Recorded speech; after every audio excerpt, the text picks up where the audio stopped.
Muy buenos días.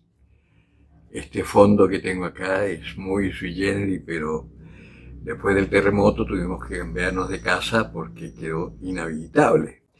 Y estamos en una casa que nos facilitaron por estos días hasta el 30 de agosto y ahí ya después veremos qué pasa con nuestra vida. Pero estamos bien, la ciudad está bastante averiada y mucha gente sufriendo, pero Dios tuvo misericordia de nosotros y estamos bien. Bueno, después de esta larga introducción, el Evangelio que vamos a reflexionar hoy, domingo 23 de agosto del 2026, domingo 21 del tiempo ordinario en el ciclo A, es de Mateo capítulo 16, versículos 13 al 20. En aquel tiempo, al llegar a la región de Cesarea de Filipo, Jesús hizo esta pregunta a sus discípulos: ¿quién dicen los hombres que es el Hijo del Hombre? Ellos dijeron, unos que Juan el Bautista, otros que Elías, otros que Jeremías o uno de los profetas. Díceles él, ¿y vosotros quién decís que soy yo? Simón Pedro contestó, tú eres el Cristo, el Hijo de Dios vivo. Replicando Jesús le dijo, bienaventurado eres Simón, hijo de Jonás, porque no te ha revelado esto a la carne ni la sangre, sino mi Padre que está en los cielos. Yo a mi vez te digo que tú eres Pedro, y sobre esta piedra edificaré mi iglesia. Las puertas del Hades no prevalecerán contra ella. A ti te daré la llave del reino de los cielos, y lo que ates en la tierra quedará atado en los cielos, y lo que desates en la tierra quedará desatado en los cielos. Entonces mandó a sus discípulos que no dijesen a nadie que él era el Cristo. Palabra del Señor. Pues bien, aquí tenemos varias cosas que son interesantes y que también deberíamos cuestionarnos. Primero, ¿quién dices tú que es el Hijo del Hombre? ¿Tienes realmente una relación profunda con Dios hasta el punto de tener la certeza absoluta que Jesucristo es Dios y que el Espíritu Santo es Dios junto con Jesucristo y con el Padre? Porque el secreto del cristianismo está en eso. No es una creencia religiosa nacida de la razón del hombre, que es religioso por naturaleza, sino que es una relación personal, un encuentro personal único con Dios, en donde tú reconoces que tienes un Padre, que es quien te ha creado, por Jesucristo, que es el mismo Dios, el que se hizo hombre para que pudiésemos descubrir esta filiación divina que teníamos con nuestro Padre desde la creación y que por el pecado original perdimos. Y que tengas también esta relación con el Espíritu Santo, que es actualmente quien sostiene a la Iglesia. Dios actuando en su Iglesia, presente en su Iglesia y en ti por el Espíritu Santo que hemos recibido por el bautismo. Y lo segundo que tenemos que meditar es que esta pregunta que Cristo hace a sus discípulos es importante porque también nosotros tenemos que pensar quién es Dios para nosotros.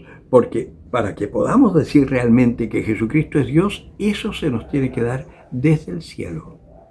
¿Y cómo se nos puede dar esa certeza absoluta desde el cielo? Es muy fácil, haciendo la voluntad de Dios, lo que Dios nos pide. En la iglesia siempre ha sido de gran importancia la escucha de la palabra. Escucha Israel, dice el Señor cuando le preguntan cuál es el primero de los mandamientos. Él no dice amarás al Señor, dice escucha Israel. Y lo segundo es la oración. Ambas tienen que estar sostenidas por dos sacramentos que son fundamentales después del bautismo. El sacramento de la reconciliación, en donde nosotros al confesar nuestros pecados, y ojalá lo hagamos relativamente seguido, podemos recuperar la gracia santificante que nos da la fuerza para combatir nuestra tendencia al pecado. Y la Eucaristía, el sacramento de los sacramentos. Porque con el cuerpo y la sangre de Cristo, esta fuerza que nos da la gracia que recibimos de la confesión al reconciliarnos con el Señor, se acrecienta. Piensa que con el pan eucarístico y con el vino del sacrificio es el cuerpo y la sangre de Cristo dentro de nosotros. Mientras no cometamos pecados, somos uno con Dios, que es lo que Dios quisiera que fuese nuestro estado permanente, como cuando Dios paseaba al caer la tarde por el paraíso para hablar con Adán y Eva. Eso es lo que Él quiere, porque con esta fuerza, al combatir estas apetencias de la carne que son las que nos manejan, porque no hemos recibido de nuestros padres otra cosa como herencia que el pecado original y esta tendencia al pecado. Es cierto que el pecado original fue perdonado cuando nos bautizaron, pero las consecuencias quedan, porque si no, no podríamos hacer uso de nuestra libertad y de nuestro discernimiento, nuestro libre albedrío, tal como podían hacer Adán y Eva cuando estaban en el paraíso, que allí es donde está la gran mentira del diablo. Ellos sabían que había una cosa que no podían hacer, que era comer del fruto del árbol que estaba en medio del jardín. Este árbol que Dios puso para que pudieran hacer uso de su libertad y discernimiento. Si no hubiesen tenido al menos una prohibición, ¿de qué serviría entonces ser libres, tener voluntad, capacidad de discernir, si íbamos a actuar siempre como robots descerebrados, dirigidos por Dios como los animalitos? No, o viviendo solo por instinto. Ahí está el engaño del demonio, porque el demonio cuando habla con Eva le dice: ¿por qué no puedes comer de ninguno de los árboles? Y Eva pisó el palito intentando aclarar, pensando que el demonio estaba medio perdido y todo, y ahí le metió la gran mentira. Y Eva cayó en la trampa e hizo caer a Adán. Ellos sabían lo que era el bien y el mal, no necesitaban comer del árbol. Bien era hacer la voluntad de Dios, mal comer del fruto prohibido, desobedecer. ¿Y eso qué significa? El querer hacer las cosas a nuestra pinta, a nuestra manera, según nuestros criterios, sin pensar jamás cuál es la voluntad de Dios. Y al hacer las cosas a nuestra manera, muchas veces ni siquiera pensamos en los demás y en las consecuencias que nuestros actos pudieran tener. Eso es comer del fruto prohibido, ser como dioses. Este es nuestro combate como cristianos, luchar por conocer la voluntad de Dios. Y esta es la palabra que Dios nos da, porque somos piedras vivas, al igual que Pedro, de esta iglesia no construida por manos humanas y en donde Cristo es la piedra fundamental. Y como dice la Escritura, la piedra que desecharon los arquitectos es ahora la piedra angular. Y es el Señor quien lo ha hecho. El Señor. Esta piedra que, según las Escrituras, desecharon los arquitectos, pero que se convirtió en piedra angular. El alfa y el omega, el fundamento y la piedra angular que sostiene a esta iglesia, que por más de 2000 años permanece aún por encima de nuestros pecados y por el ataque del mundo. Ahí está. Como iglesia estamos llamados a ser luz, como un faro para las naciones.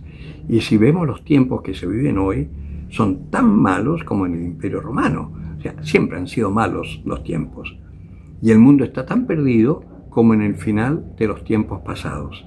En cada época ha existido el mismo caos que tenemos nosotros ahora, lo que nos permite suponer que estamos en un final de era, no en el fin del mundo. Eso el Señor dice: cuando veáis terremotos, guerras por doquier, peste, hambre por todas partes, divisiones, incluso dentro de la iglesia estamos divididos, no os asustéis, no temáis, que no es el tiempo todavía, convertíos. Es decir, que todo esto que estamos viendo ahora es un llamado muy serio a la conversión para los cristianos, para los bautizados. Y para los que aún viviendo de espaldas a Cristo, miren a Dios, piensen en Dios y ojalá se conviertan. Que era lo que decía la gente cuando Pedro predicaba: ¿qué hemos de hacer? Convertíos y haceos bautizar. La iglesia entonces tiene esta misión de ser luz. ¿Y cómo lo hará? Primero, convirtiéndonos, dejándonos tocar por el Espíritu Santo para poder perdonar, amar a nuestros enemigos, ser agentes de vida y no de muerte. Entonces, ¿quién es Dios para ti? Tarea para la casa. El que tenga oídos por oír, que oiga. Perdonen, esta vez fue un poquito largo, pero buen domingo.